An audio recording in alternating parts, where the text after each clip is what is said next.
Dando sequência às nossas atividades em gastroenterologia, hoje nós temos o prazer de apresentar uma grande aquisição para a Universidade Federal do Ceará, que retornou, que é o Rodrigo Vieira Costa Lima. Rodrigo Vieira é médico com residência em clínica médica pela Escola Paulista de Medicina, residência em gastroenterologia pela Universidade Federal de São Paulo, doutorado em ciências em gastroenterologia pela USP e membro titular da Federação Brasileira de Gastroenterologia e da Sociedade Brasileira de Hepatologia. É médico assistente do Hospital Universitário Walter Cantídio e professor do Centro Universitário Cristo, além de ser uma grande personalidade, uma pessoa extremamente envolvida com o ensino, com o aluno e uma relação muito boa com os pacientes. Rodrigo, seja bem-vindo. Muito obrigado, professor, pelas palavras e agradecer aí o convite da professora Sheila e do senhor para estar contribuindo aqui nesse curso de formação. Bem, hoje a gente foi incumbido de falar sobre síndromes diarreicas, né, sobre uma manifestação extremamente comum do aparelho digestivo, que se apresenta sob diversas formas. Obviamente é bastante complexo o tema, bastante amplo, mas a gente vai tentar colocar alguns pontos mais importantes. Primeiro, a definição de diarreia, né?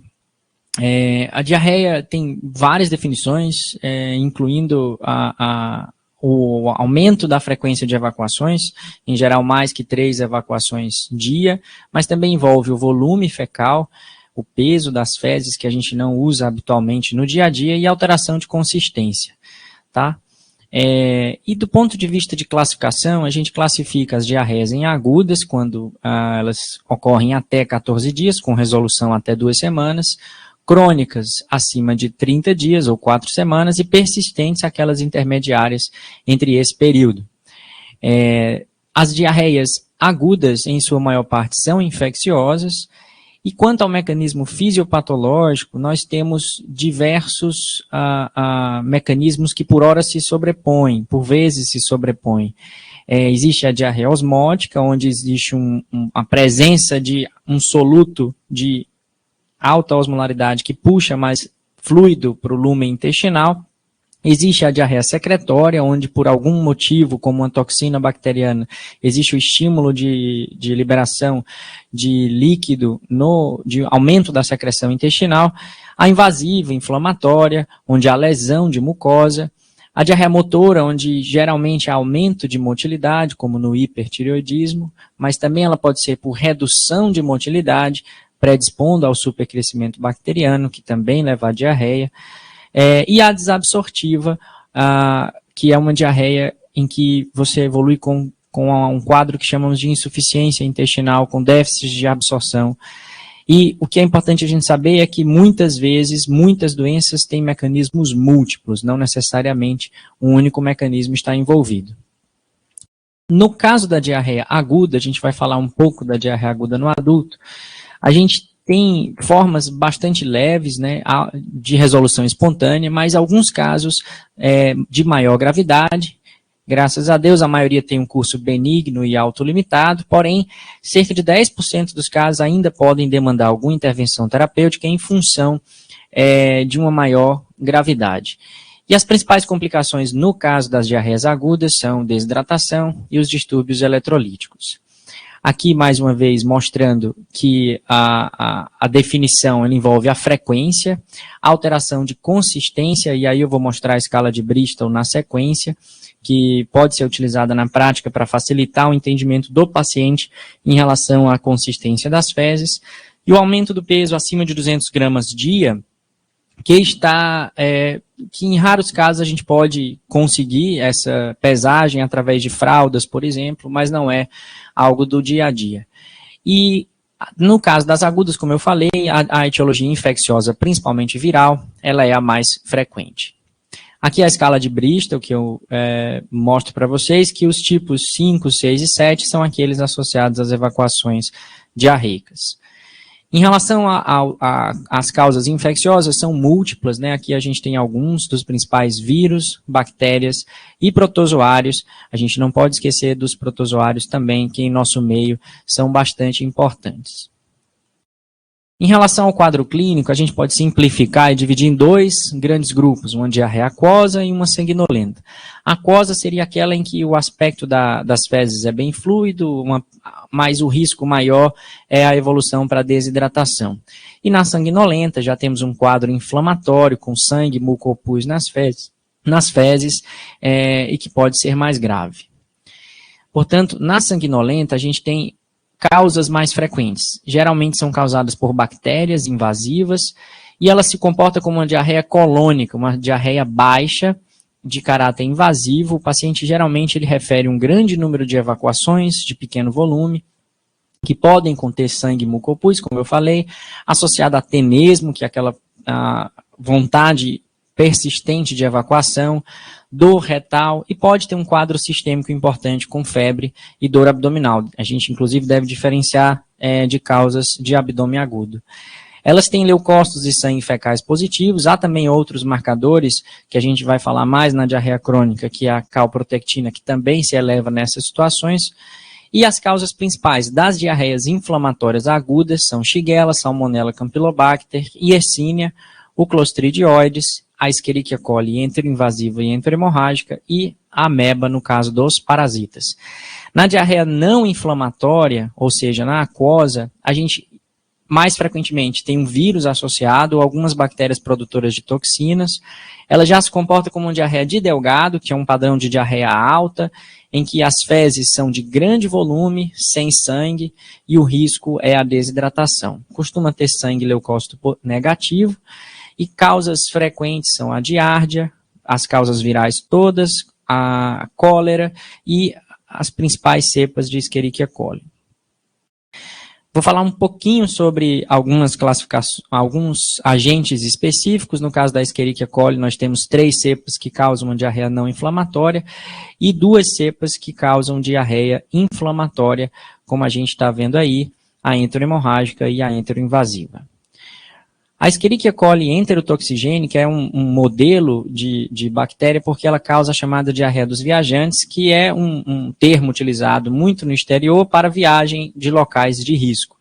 Isso é importante porque o risco de um indivíduo quando viaja ter diarreia, ele chega até 20% em 2 semanas e causa mudança nos planos iniciais em até 50% dos casos. E nesses ambulatórios pós-viagem, 1/3 das queixas dos viajantes são sintomas gastrointestinais. Então é importante que a gente saiba que quando você vai programar uma viagem para um lugar de risco, no caso nós somos um lugar de risco, mas existem outros, a gente tem que estar preparado para a ocorrência desses eventos. E não esquecer que 3 a 17% dos pacientes podem evoluir com uma síndrome do intestino irritável pós-infecciosa, ou seja, eles não tinham o quadro antes, mas isso foi deflagrado por um quadro de diarreia do viajante. Aqui é só mostrando as zonas onde esse quadro é mais frequente, né, as em vermelho são os locais mais prevalentes, e nós estamos em uma zona intermediária. Então, de acordo com o local, obviamente, o agente vai ser diferente, mas a E. coli enterotoxigênica é a principal na maior parte dos locais. Tem um dado curioso, só que no Sudeste Asiático tem muito Campylobacter, mas, em geral, a E. coli enterotoxigênica é a principal nesses casos. A transmissão é como a maioria das diarreias agudas, é água e alimento contaminado, tem um padrão não invasivo, né? E algumas toxinas podem levar a esse padrão de diarreia secretória. O quadro clínico é aquele bem de diarreia de Delgado, com fezes abundantes, mas não grande quantidade, grande frequência durante o dia, pode haver vômito, tem um período de incubação relativamente curto, mas costuma ser autolimitada. E as medidas de higiene são sempre as principais medidas profiláticas e o tratamento ele vai se concentrar no uso de sintomáticos e em alguns casos a gente pode utilizar antibiótico, como a gente vai ver mais à frente. Lembrando que os antidiarreicos podem ser utilizados, a não ser nos casos de diarreia com características de invasão, de inflamação importante. E aí, dos subtipos invasivos, né, que causam a diarreia inflamatória, eu escolhi falar da E. coli enterohemorrágica porque ela é uma diarreia que tem esse padrão invasivo, né, como a gente já descreveu, causa disenteria, mas o mais importante dela é essa associação com a síndrome hemolítica urêmica, que pode acontecer com um paciente evoluindo com anemia hemolítica, microangiopática, presença de esquizócitos, alteração de função renal e queda de plaqueta, tudo isso desencadeado por esse agente etiológico. Existe um subtipo bem interessante, que é a diarreia por Staphylococcus aureus, que ela não é pela bactéria em si, mas pela sua toxina, que é classicamente transmitida por maionese, por exemplo, em que o período de incubação é super curto e que o paciente evolui com um quadro bem importante de náuseas e vômitos e diarreia volumosa, persistente, mas que tem uma duração muito rápida. Então o paciente ele fica muito ruim, ele pode desidratar rapidamente, mas isso recupera de forma bem rápida também. No caso das diarreias inflamatórias clássicas, eu escolhi falar da Shigella porque ele é a causa mais comum de diarreia bacteriana no mundo, com transmissão interpessoal frequente, pode ter um período de incubação um pouco maior, e ela causa classicamente aquela de disenteria, diarreia colônica. Ela também pode produzir a Shiga toxina, que precipita da mesma forma que a E. coli a síndrome hemolítica urêmica. Tem vários sorotipos que não são tão importantes, mas que têm uma relação com gravidade. O diagnóstico pode ser feito por coprocultura, apesar de ter um método melhor que eu vou falar mais à frente. E o tratamento, sim, deve ser usado antibiótico nesses casos. Uma das medicações que fazemos é a ciprofloxacina, por períodos curtos. Para tratamento de diarreia aguda, nós precisamos cobrir gram-negativos por curtos períodos. Falando do Clostridioides, né, difícil, o nome recentemente foi modificado, esse é uma diarreia super importante porque causa uma condição grave chamada colite pseudomembranosa. Ela pode tanto causar diarreia aguda como diarreia crônica. E geralmente são pacientes que têm fatores de risco relevantes, como idade avançada, hospitalização e principalmente uso de antibióticos prévios de amplo espectro. Como eu disse, ela causa diarreia aguda e crônica. O diagnóstico mais acessível é a pesquisa das toxinas A e B nas fezes. Existem outros métodos como PCR. E a colono deve ser feita em casos duvidosos, nos casos mais crônicos, e se feita, deve ser feita apenas uma reto com insuflação para caracterização das pseudomembranas e biópsia para o diagnóstico diferencial. Mas nos casos agudos, em geral, a gente não solicita. E o tratamento é metronidazol ou vancomicina via oral, lembrando que a vancomicina hoje é a droga de escolha para os casos mais graves. A gente não tem a formulação específica no Brasil, a gente faz uma adaptação ou através de manipulação. Aqui são as pseudomembranas na colono, só do ponto de vista ilustrativo. E no caso viral, a gente tem vários vírus, norovírus é um dos mais frequentes, são quase sempre rápidas, autolimitadas, duram menos de 7 dias e tem frequentemente vômitos associados. O rotavírus ele tem uma importância maior em crianças pelas suas complicações, em adultos geralmente dão infecções assintomáticas, certo? Pode ter febre, vômitos e o diagnóstico pode ser feito por PCR ou ELISA, mas o tratamento é de suporte e hoje a vacinação garante uma menor problemática do ponto de vista de saúde pública dessa condição. Das causas não infecciosas, uma das principais causas é a diarreia pelo álcool. O indivíduo às vezes bebe bastante, tem diarreia e é um efeito de toxicidade direta do álcool no intestino. E medicamentos são inúmeros medicamentos, tanto que podem causar diarreia aguda como crônica, então sempre é importante revisarmos todos os medicamentos que o paciente utiliza, atentar para o uso de antibiótico recente. E o antibiótico ele causa diarreia através do Clostridioides, mas ele pode causar como um simples efeito colateral do próprio antibiótico, por alguma disbiose. Então, não necessariamente toda diarreia por antimicrobiano é uma diarreia por Clostridium. Existem outras causas, como a diarreia interal, por dieta interal, e a colite isquêmica, que é um quadro mais grave. No caso da dieta interal, isso é mais algo do ponto de vista hospitalar, em que a gente tem a dieta como causa da diarreia. A gente sempre advoga que devemos fazer de forma contínua a dieta interal, porque isso tem estudo mostrando que a forma intermitente pode ser o motivo da diarreia, mas podemos ajustar algumas coisas, como reduzir a osmolaridade, adicionar fibras solúveis, checar as medicações, mas sempre lembrar que não é porque o paciente está com dieta interal que a diarreia é da dieta interal. Então, excluir infecção, excluir clostridioides nos pacientes internados e, às vezes, usar antidiarreico.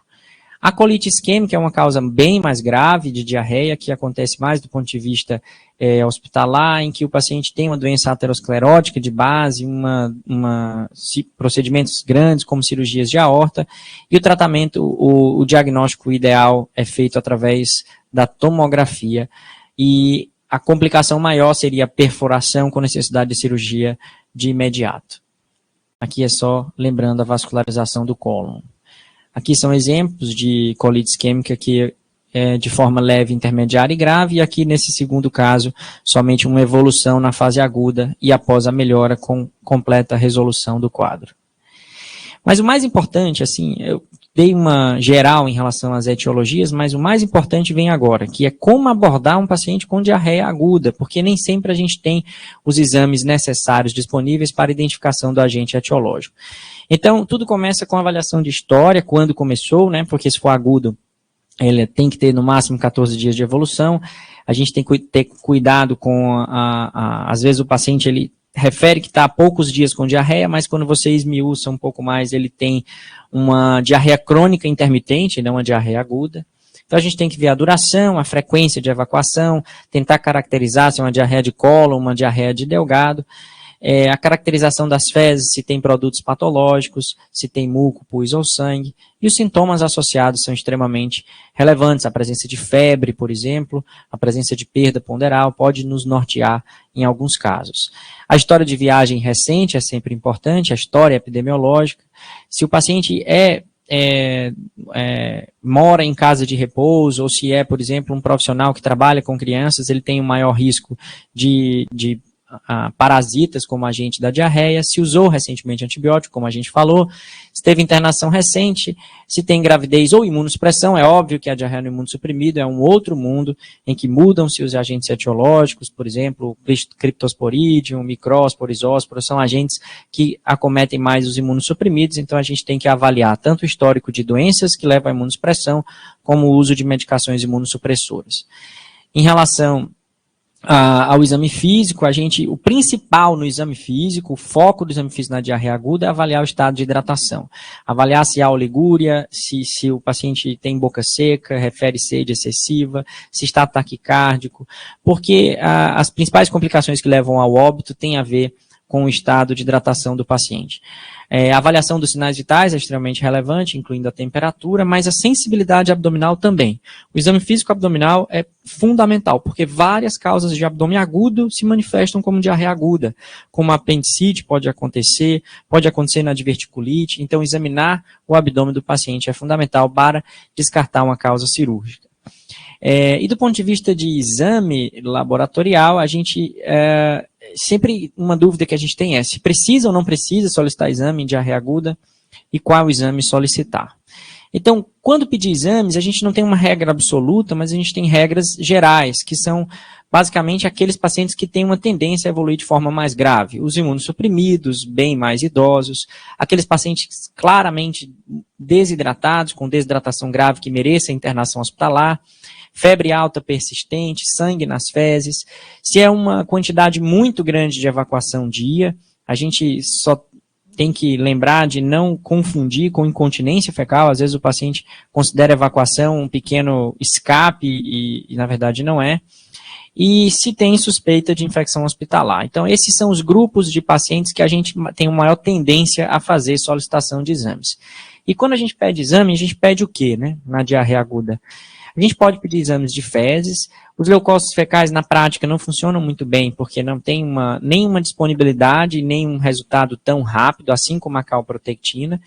O parasitológico de fezes, a literatura recomenda que solicite em situações específicas, como o paciente com diarreia do viajante, aqueles que fazem sexo anal, as crianças e os cuidadores de crianças e os imunocomprometidos.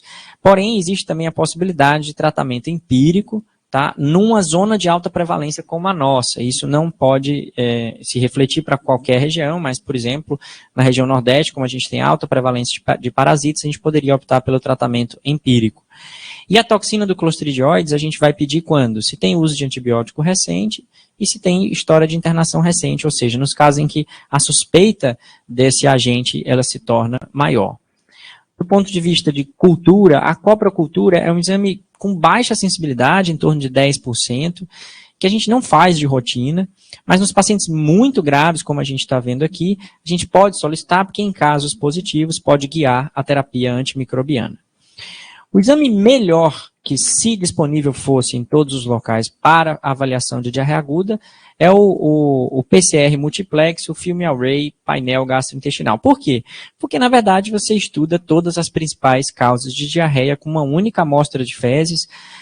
O uso de antimicrobiano não vai interferir na coleta, então é bem eficaz, tem uma especificidade boa. Porém, tem um inconveniente que é a disponibilidade e o custo é elevadíssimo. Então, isso existe em alguns centros de referência no serviço público, existe no serviço privado também, mas não é uma coisa que a gente solicita de rotina. É claro que se a gente tem todos os agentes disponíveis, a gente vai ter uma conduta mais assertiva. Mas isso não é a realidade da maioria dos locais. E é óbvio que a gente precisa de exames para avaliação geral do paciente, né? Para avaliar se existe uma anemia, uma leucocitose importante, aumento de provas inflamatórias, para avaliar principalmente função renal, muitos evoluem com disfunção renal, eletrólitos, e a reto e a colono são em situações de exceção. Então, eu diria que na atenção primária, quase nunca ou nunca a gente solicitaria, por exemplo, esses exames no caso de diarreia aguda. Em algumas exceções em centros especializados, uma reto, principalmente, poderia ser feita para diagnóstico diferencial. E o tratamento da diarreia aguda, geralmente, é apenas de suporte. A gente fala apenas, mas é extremamente importante manter essa hidratação desses pacientes. Existem várias formas de repor esse líquido e esses eletrólitos. Aqui está o exemplo de um soro de reidratação oral. Mas os pacientes mais graves certamente precisam de hidratação venosa e de internação hospitalar. A dieta vai ser de acordo com a aceitação. Não existe recomendação de suspensão de dieta, de jejum, tá? A gente tem que ter cuidado com o tratamento das náuseas e vômitos, né? Dar líquido em pequena quantidade, porque senão o paciente não consegue hidratar de forma eficiente via oral. Evitar leite e derivados, porque os pacientes fazem uma deficiência parcial e temporária à lactose. E evitar substâncias que estimulem o aparelho digestivo, como, por exemplo, a cafeína. Do ponto de vista de tratar os sintomas, obviamente é super importante, né? Tratar a dor, tratar os vômitos. E os antidiarreicos, eles podem ser utilizados em várias situações, não em todas. O que a gente mais utiliza na prática é a loperamida, uma medicação barata e segura, que a gente vai falar mais adiante, mas existem outras opções, entre elas, uma bastante utilizada também, o racecadotril. Sobre a loperamida, ela atua em receptor opioide, que está presente na musculatura lisa do intestino, ela inibe o peristaltismo, isso reduzindo o trânsito. Isso aqui ajuda muito no controle da diarreia, porém é uma das coisas que também leva a efeito colateral, como cólica e distensão abdominal. Ele tem um papel também importante na redução de urgência, pois inibe o relaxamento do esfíncter anorretal e diminui essa sensibilidade anorretal, dando maior conforto ao paciente. É a droga de escolha nesses casos, assim, a mais estudada, tem boa eficácia, potência e segurança, e pode ser usada em crianças acima de 8 anos e adultos, na diarreia dos viajantes associada a antibiótico, ou em pacientes sem sinais clínicos de diarreia invasora. Já na diarreia sanguinolenta, né, ou suspeita de diarreia inflamatória, eles são contraindicados. E quando é que a gente vai suspeitar? Em pacientes com doença inflamatória, retocolite, pacientes com dor abdominal intensa, febre, muito sangramento ou uma colite pseudomembranosa, a gente evita essas medicações pelo risco de translocação bacteriana e piores desfechos. Existem alguns outros efeitos adversos, a constipação é o mais óbvio deles, mas distensão, ilho paralítico, retenção urinária e depressão do sistema nervoso central também podem acontecer. A outra droga mais utilizada é o racecadotril, que é um inibidor de encefalinase, Isso reduz a secreção intestinal, mas ele não muda a secreção basal do intestino, ele apenas diminui a hipersecreção. E a vantagem é que acaba não alterando o trânsito e por isso produz menos distensão abdominal. Então, talvez perca um pouco de eficácia, mas ganha em termos de tolerância e efeito colateral. E a taxa de obstipação secundária é semelhante ao placebo. Geralmente a gente usa 100 miligramas, um período de 3 dias costuma ser suficiente, pode ser prolongado, 100 miligramas 2 a 3 vezes ao dia. Aqui é só mostrando a diferença de efeitos adversos, o racecadotril tem menos efeito adverso do que a loperamida em termos de distensão abdominal e constipação. Os probióticos, eles podem reduzir um pouco os sintomas em alguns subtipos específicos de diarreia, como, por exemplo, na diarreia em crianças e relacionada ao uso de antimicrobianos. Porém, o uso de probiótico não mudou nenhum desfecho importante, por exemplo, como taxa de internação hospitalar, taxas de disfunção renal nesses pacientes. De forma que, assim, eles podem ser usados como sintomáticos, mas não existe recomendação formal para prescrição de probiótico em todo caso de diarreia aguda. E o antibiótico, que é outra dúvida que a gente sempre tem, quais são as indicações, né? A gente tem indicações específicas também, que são aqueles casos de diarreia inflamatória mais graves, desidratados graves, imunocomprometidos, aqueles pacientes que precisam internar e que têm uma resposta inflamatória sistêmica importante. Nesses casos, podemos ter várias opções, a gente usa com frequência ciprofloxacina 500 de 12 em 12 por 3 a 5 dias, que cobre os principais agentes. Lembrando que diarreia aguda a gente trata principalmente gram negativo. Não há necessidade, no caso de uma gastroenterite, de cobrir anaeróbio, como frequentemente a gente vê, a não ser que exista suspeita de perfuração intestinal, suspeita de translocação intestinal, aí sim passa-se a ter necessidade de cobrir anaeróbio. Mas como agente de diarreia aguda, de gastroenterocolite, os anaeróbios não são agentes importantes. Aqui lembrando de algumas das complicações da diarreia aguda, que envolve não só a bacteremia, como eu já citei, envolve também a síndrome hemolítica urêmica, que a gente também já comentou, mas o Campylobacter pode evoluir com a síndrome de Guillain-Barré, tá? Pode precipitar em um quadro neurológico com, às vezes, até insuficiência respiratória, e alguns casos também de artrite reativa.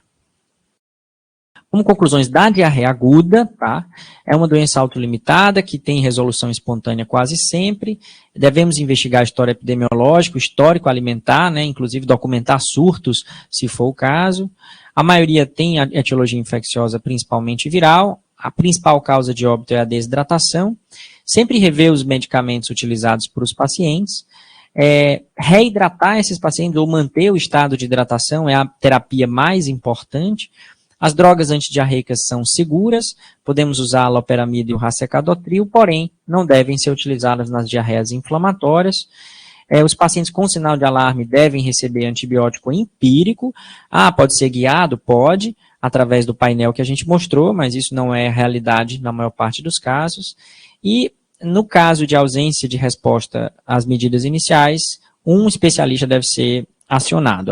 Lembrar que a gente não falou no começo, mas a diarreia nessa vertente aguda, ela é muito mais uma condição vista pelos médicos generalistas, pelos emergencistas, clínicos, cirurgiões e todos que estão de plantão na emergência do que pelo próprio gastroenterologista.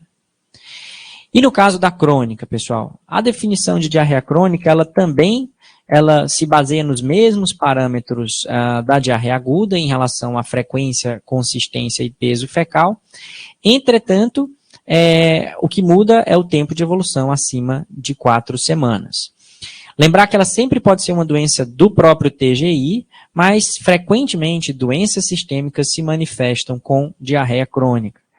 Da mesma forma que a diarreia aguda, ela tem os mesmos padrões, inflamatório, desabsortivo e um padrão aquoso, e, como eu disse, dura mais de um mês. No caso da inflamatória, tem as mesmas características que a gente citou, e frequentemente tem sintomas sistêmicos associados. Costuma evoluir também com associação com dor abdominal, e o indivíduo refere vários episódios de pequeno volume. Na desabsortiva são de grande volume, aquela diarreia de Delgado com alteração de coloração. O paciente costuma ter muita flatulência e distensão abdominal. E na desabsortiva, classicamente, na crônica, evolui com uma perda ponderal significativa. E a aquosa, ela pode ser daqueles 3 subtipos, a secretora, a osmótica e a de hipermotilidade. Quando é que eu vou pensar em doença orgânica, né? Então, principalmente se eu tiver sintomas noturnos, ou seja, aquela diarreia acorda o paciente à noite, a gente já fica mais atento à possibilidade de doença orgânica. Se tiver perda de peso e se for uma duração menor que 3 meses, isso é curioso, porque duração menor, a diarreia crônica que existe há menos tempo, ela chama mais atenção em relação à possibilidade de doença orgânica. Se o indivíduo chega para você com diarreia crônica que ele tem há 40 anos, a chance de doença orgânica já é bem menor. Na anamnese, a gente tem que considerar a idade, porque cada idade tem condições que são mais frequentes, por exemplo, o câncer coloretal, como causa de diarreia, é mais frequente em idosos, a profissão do indivíduo, a naturalidade e a procedência, e, obviamente, o nível socioeconômico. Os parasitas que a gente comentou, os eumintos e os protozoários, eles são causas de diarreia aguda, subaguda, mas, por vezes, de diarreia crônica, e sempre a gente deve pensar na nossa população. Isso inclui também a profissão, como eu falei, né, e as condições de higiene e de vida hidrossanitárias que esses pacientes vivem, influencia certamente na etiologia.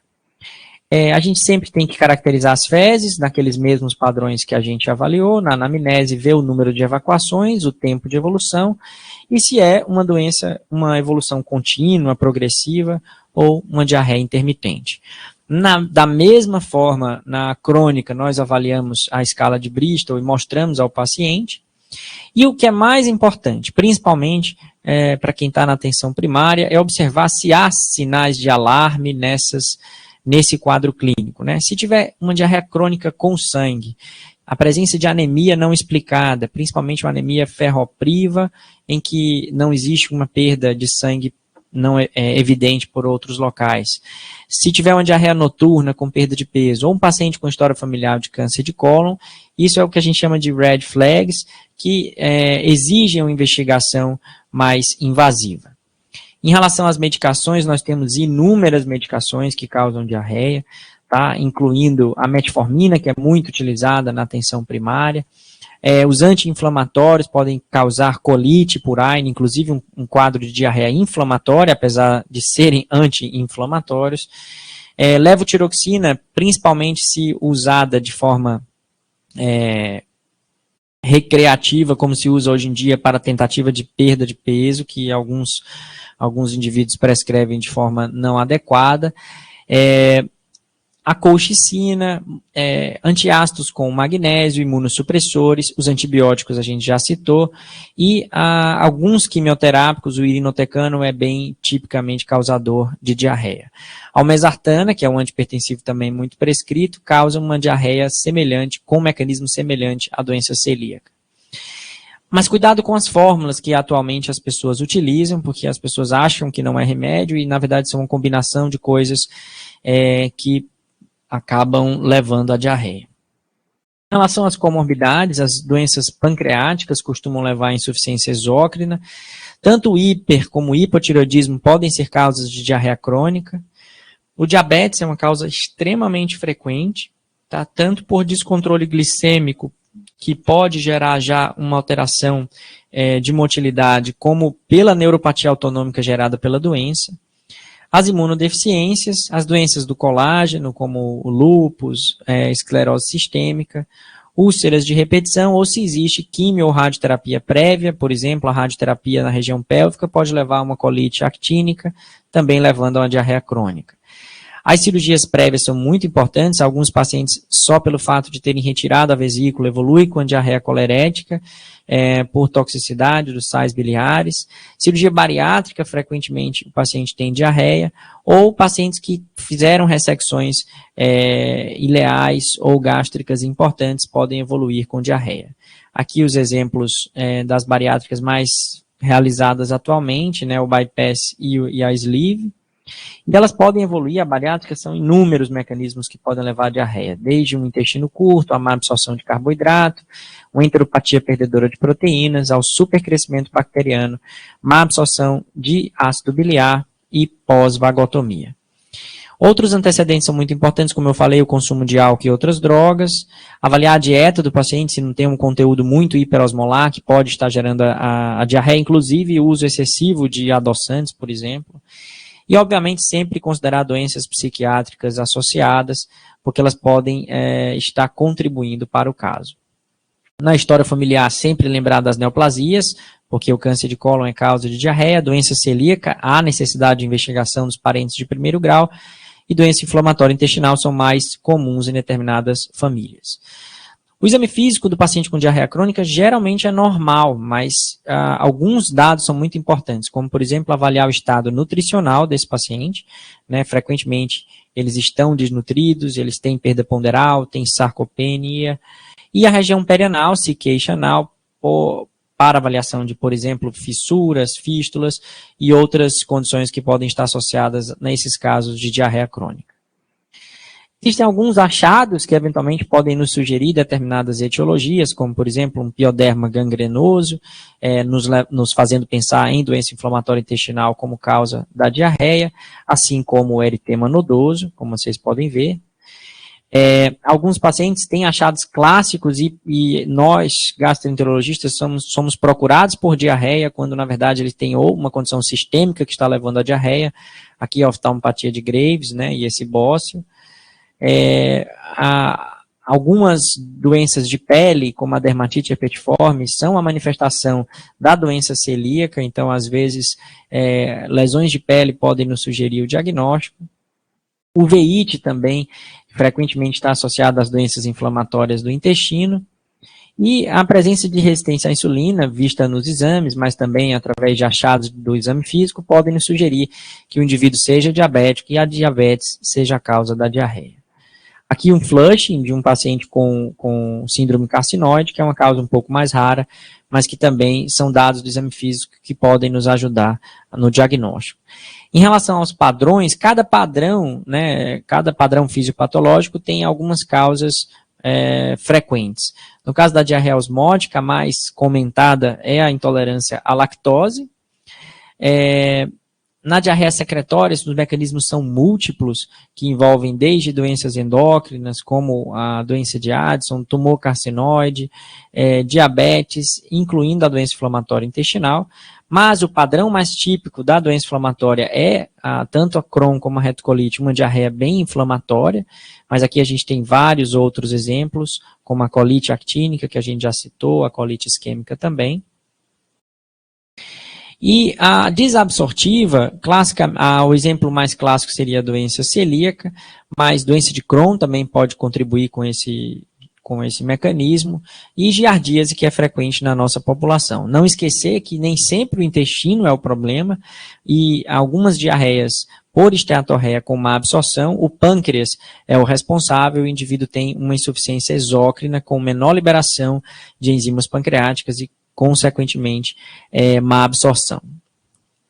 Então, é claro que a gente pode solicitar uma quantidade nem tão grande de exames naqueles pacientes menos graves, e os exames ideais a gente ainda não tem uma sequência muito uniforme, mas de maneira geral, um hemograma para ver se o indivíduo tem anemia, provas de inflamação são importantes, avaliação tireoidiana, avaliação da glicemia e exclusão de doença celíaca fazem parte da avaliação inicial desses pacientes.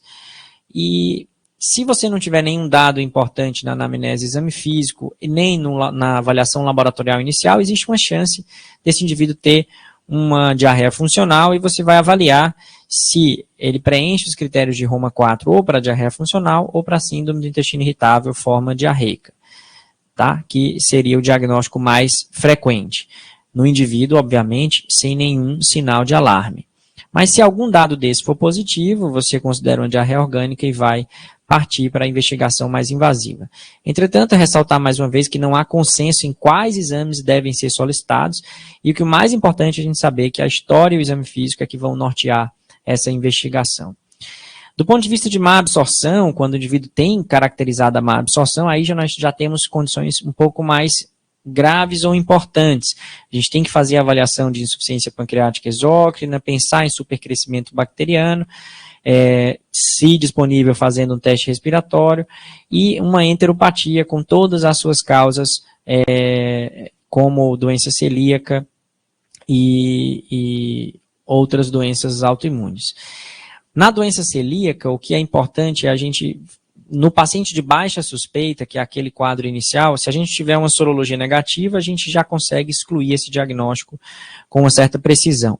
Mas no paciente de alta suspeita com quadro de má absorção, devemos associar o anticorpo à biópsia do adenal para termos certeza da ausência desse diagnóstico. Em relação à diarreia aquosa, geralmente ela tem causas mais facilmente identificáveis. Aqui, só para ilustrar algumas causas mais raras, como o excesso de calcitonina, mas isso foge um pouco ao objetivo da aula. E na diarreia inflamatória, é sempre importante, se for crônica inflamatória, a gente, salvo contraindicação, pedir uma colonoscopia com biópsia, porque nesse caso, tanto as doenças inflamatórias intestinais como doenças neoplásicas devem ser excluídas, né? E geralmente a gente já tem um paciente com anemia, PCR alta, calprotectina elevada, que já norteia para esse exame, tá? E se a colono vier negativa e o paciente tiver uma diarreia de padrão inflamatório, devemos prosseguir a investigação. Nesse momento já não estamos se possível, na atenção primária, e o especialista já deve estar conduzindo o caso, solicitando exames mais elaborados para avaliação desses pacientes.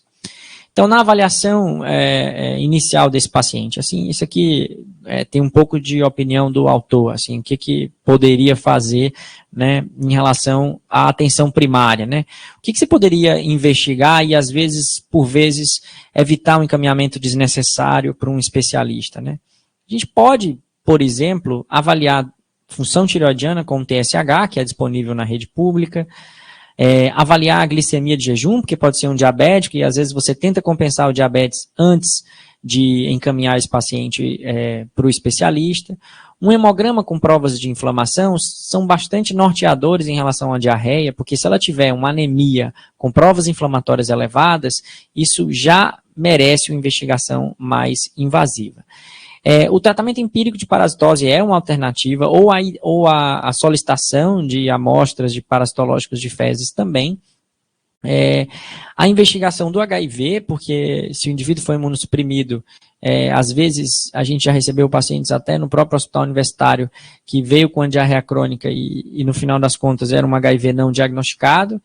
E também hoje na rede pública, no primário, você tem teste rápido de fácil acesso. E, se possível, isso aqui não é tão simples, porque às vezes não temos esse exame disponível, pelo menos uma IgA total e uma antitransglutaminase IgA para descartar a doença celíaca. Dessa forma, pessoal, se a gente faz esses exames iniciais no posto, além do que a gente já falou, né, excluir causas como o uso de medicações, a gente já consegue triar de forma inteligente aqueles pacientes que de fato precisariam da atenção terciária. Exames adicionais poderiam ajudar se você suspeita, por exemplo, tem uma perda ponderal, você suspeita de uma insuficiência intestinal.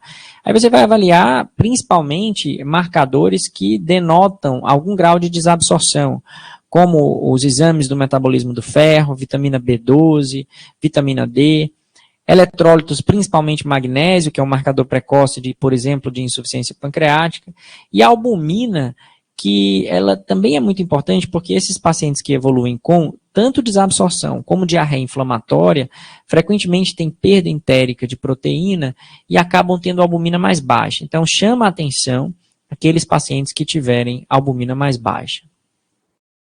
Aí, que exames de fezes poderiam me ajudar a avaliar atividade inflamatória intraluminal, né?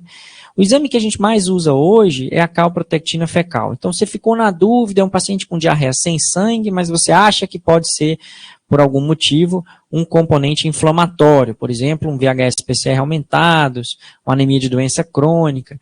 Então, para saber se essa inflamação é intraluminal, o ideal é que tivéssemos disponível a calprotectina fecal, porque é um exame mais barato em relação a uma colonoscopia e menos invasivo, e que se ele vier um pouco elevado, ele pode não significar doença grave, mas ele vindo baixo, ele dá uma certa segurança, pelo menos em relação à atividade inflamatória do cólon, de que a gente não está diante de um quadro inflamatório significativo. Exame endoscópico, né? Quando é que a gente vai pedir endoscopia, né? Se a hipótese de celíaca for a principal, obviamente a gente tem que pedir o exame de endoscopia, porque ele vai avaliar a mucosa gastroduodenal, mas em termos de diarreia crônica, é o principal diagnóstico que nós temos que excluir através do exame de endoscopia. Pode ajudar em outras situações, como por exemplo na doença de Whipple, na gastroenterite eosinofílica, na amiloidose intestinal, entretanto são doenças bem mais raras e que nunca devem ser pensadas, quase nunca, digamos assim, numa abordagem inicial. É claro que no paciente que não melhora e que tem uma suspeita específica, isso deve prosseguir a investigação. Então, o principal motivo para pedir uma endoscopia na diarreia crônica é biopsiar o duodeno quando a doença celíaca é uma hipótese forte. E a colono? Pessoal, a colono deve ser uma diarreia de início recente em pacientes acima de 45 ali, antes era 50 anos, a gente já 45 anos a gente já solicita. Né, se tem história familiar de câncer coloretal, se tem característica de diarreia inflamatória, não tem jeito, né, uma diarreia crônica com sangue, por exemplo. Mas se for não inflamatória, mas tiver sangue oculto positivo, uma calprotectina muito alta, ou seja, na verdade ela é inflamatória e você só não tinha diagnosticado previamente, esses pacientes precisam sim da colonoscopia. Mas hoje a gente, claro que não é tão simples, mas mesmo na atenção primária são exames que é possível que a gente consiga essa solicitação, até para adiantar com que esses pacientes, quando chegarem no especialista, eles já terem uma avaliação mais adequada. E aí, quando a colono for solicitada, isso aqui é uma coisa também que, opinião de especialista, que você deve escrever no pedido, porque frequentemente a gente não pede, né? Realizar a biópsia seriada, porque se o motivo da solicitação da colono for diarreia crônica, é importante a gente fazer biópsia seriada para a exclusão de colite microscópica, que é uma doença que, como o nome está dizendo, a macroscopia na colonoscopia é normal. E se você não fizer a biópsia, você não faz o diagnóstico. E como é um procedimento invasivo, caro, se você já submeteu o paciente ao preparo, é interessante você excluir se o motivo da colono for a diarreia crônica. O tratamento, obviamente, ele é voltado para tratar a causa ou o mecanismo específico da diarreia. Não tem como a gente dizer o que você vai tratar. Mas, obviamente, você também, dentro daquele mesmo princípio da diarreia aguda, você tem que hidratar, corrigir distúrbio eletrolítico e suporte nutricional. O uso de antidiarreicos pode ser feito, como a gente já comentou, e a clonidina tem um papel importante em casos refratários na diarreia do diabético. O octreotide, ele, em situações de diarreia muito persistente, ele pode ser utilizado, mas principalmente no tumor carcinoide seria a indicação mais precisa. A colestiramina, ela tem um papel importante na diarreia colerética, mas ela também melhora outros mecanismos de diarreia. E as fibras, elas podem ajudar no intestino irritável em algumas situações. E agora, só para finalizar, algumas considerações sobre algumas das principais etiologias de diarreia crônica que a gente vê na atenção primária. Primeiro, a intestino irritável é uma doença muito prevalente, né, mais no sexo feminino, geralmente pacientes entre 30 e 50 anos numa primeira consulta. Tem associação com o desemprego e com o estado civil não casado, tem maior incidência nessa população, e também associação, não uma causa etiológica direta, mas uma associação com várias comorbidades psiquiátricas, incluindo ansiedade e depressão. É uma doença que é muito prevalente, dá muito gasto para o sistema, compromete muito a qualidade de vida, muita taxa de absenteísmo ao trabalho, e tem associação frequente com outros distúrbios funcionais. Mais comum em determinadas famílias, predisposição genética também existe, tem muito estudo em relação a isso, e tem relação com abuso sexual e separação dos pais com maior prevalência. Tem uma fisiopatologia bastante complexa que a gente não vai entrar em detalhes, mas são muitos mecanismos fisiopatológicos que acabam levando a essa alteração de motilidade e secreção intestinal. Envolve também quadros inflamatórios não perceptíveis nos exames convencionais. Vale ressaltar que os exames costumam ser todos normais, entretanto, existem estudos mostrando que há uma maior quantidade de células e citocinas inflamatórias nos tecidos. E uma das coisas mais importantes é o aumento da sensibilidade visceral, né? Você tem tanto uma interação do eixo cérebro-intestinal que leva a essa maior percepção do indivíduo em relação ao seu intestino. A microbiota está cada vez mais sendo estudada, mas a gente ainda não consegue modular de forma eficaz para o controle de doença, e tudo se resume a esse modelo biopsicossocial em que todos esses fatores sociais, biológicos e psicológicos estão envolvidos. A gente já comentou sobre a síndrome do intestino irritável pós-infecciosa e os biomarcadores que conseguem tentar diferenciar uma síndrome do intestino irritável de um quadro inflamatório são muito importantes. E a calprotectina é o mais utilizado, pois é um marcador de leucócito que acaba vindo baixo no intestino irritável, ajudando a excluir causas inflamatórias mais significativas. Aqui é só um ponto de corte que foi utilizado para tentar diferenciar a doença inflamatória, Crohn e retocolite, de intestino irritável. O diagnóstico é feito pelos critérios de Roma 4, que eu não vou ler, mas que estão aí disponíveis. E o tratamento vai depender muito da relação médico-paciente, existe uma taxa alta de resposta ao placebo, nem tudo é sustentado por evidência, então você tem que fazer um manejo individual dos sintomas, e a abordagem multidisciplinar é fundamental, incluindo a nutricional e, se possível, um suporte psicológico para esses pacientes. Tem muitos antiespasmódicos disponíveis para uso crônico, como a iosina, mebeverina, otilônio, pinavel e trimebutina, infelizmente poucos desses disponíveis na rede pública. E, no caso da forma diarreica da síndrome, a gente pode usar os antidiarreicos, como a gente comentou. O alozentron não é disponível no Brasil, mas o ondansetron pode ajudar no controle de urgência fecal. Quando pensar em síndrome do intestino irritável forma diarreica? Num paciente que não tem sinal de alarme, que tem associação com outras doenças funcionais ou psiquiátricas, a gente pode pensar nesse diagnóstico. Que exame solicitar? Teoricamente, nenhum exame é necessário. O diagnóstico de intestino irritável é de inclusão. Você vai solicitar exame se o quadro clínico do paciente exigir tais solicitações, como a presença de sinal de alarme. Como é que eu trato? Com antiespasmódico, antidiarreico, ansiolítico para melhorar a hipersensibilidade visceral, e o tratamento não farmacológico que envolve a equipe multidisciplinar. O supercrescimento é um aumento de proliferação de bactérias no intestino, de múltiplas causas, certo? E causas estruturais ou doenças metabólicas podem levar a isso. As situações mais comuns lá da atenção primária, que geram supercrescimento, são o diabetes, o hipotiroidismo e o uso crônico de inibidor de bomba de prótons, a hipocloridria crônica, predispõe ao supercrescimento bacteriano. Se possível, a gente realiza o teste respiratório, que na rede pública não é disponível. Porém, se não há disponibilidade, podemos sim fazer o rodízio de antimicrobianos como teste terapêutico e avaliar a resposta.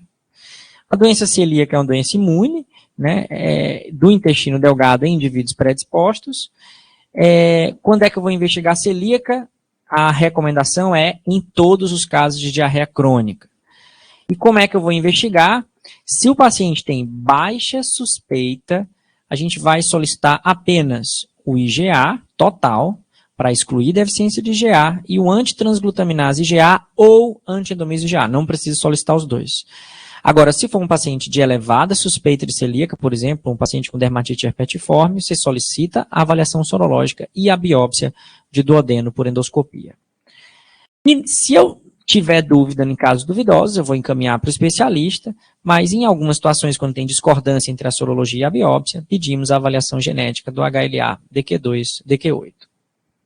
Como é que eu trato celíaco? Com restrição rigorosa do glúten, repor as vitaminas faltantes, lembrar que esses pacientes têm um quadro desabsortivo, e densitometria óssea é importante, pois eles perdem precocemente a massa óssea em função da doença. E a intolerância à lactose, ela pode ser uma doença que é muito falada hoje, congênita, ou seja, intolerância à lactose primária, ou secundária, a doença celíaca, Crohn, a giardíase, a gente tem que ter muito cuidado com esse diagnóstico. Quando é que eu vou pensar? No paciente que chega e me refere sintomas relacionados à ingesta de leite derivado. E como é que eu vou investigar? Existem vários métodos de investigação, o teste respiratório, a curva de absorção, que é o que a gente mais usa na prática, que é avaliar a glicemia depois de uma ingesta de lactose. Existe o teste genético para avaliar o genótipo de hipolactasia, mas a gente tem que saber que o teste terapêutico é equivalente a todos esses, e se você tem suspeita clínica, você poderia fazer um teste de retirada e avaliar a melhora dos sintomas. Então, restrição alimentar e a reposição enzimática, a reposição com lactase, imediatamente ao consumo do alimento com leite derivado, é como a gente trata. Obrigado. Muito bem, Rodrigo. Parabéns, realmente um tema extremamente prevalente, um tema na atenção primária, e que, sem dúvida, você, em 50 minutos, você conseguiu fazer um apanhado muito interessante.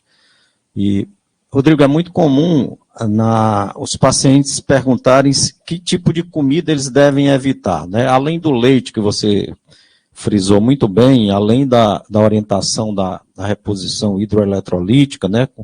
Inclusive, muito bem posta por você, com a formulação de soro caseiro, que alimentos, assim, além do leite, a gente deve, na diarreia aguda, né?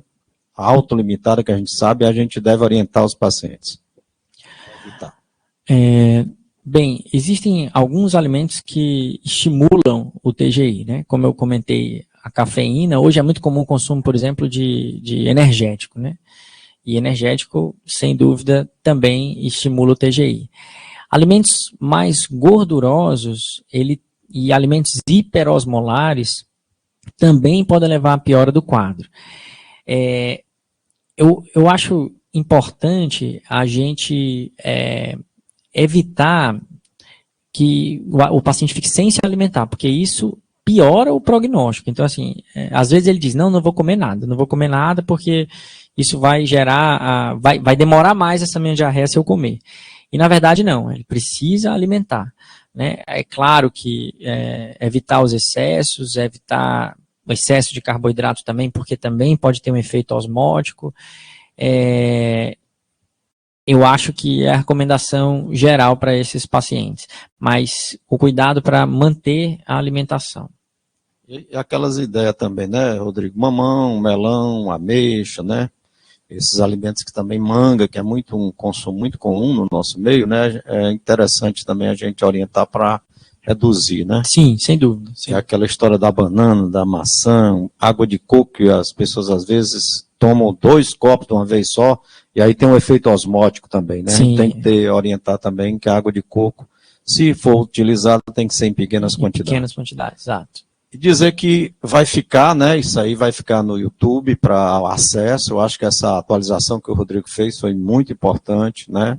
Muito obrigado, Rodrigo, mais uma vez. Eu que agradeço. Obrigado a todos e estamos aqui na universidade sempre disponível para ajudar.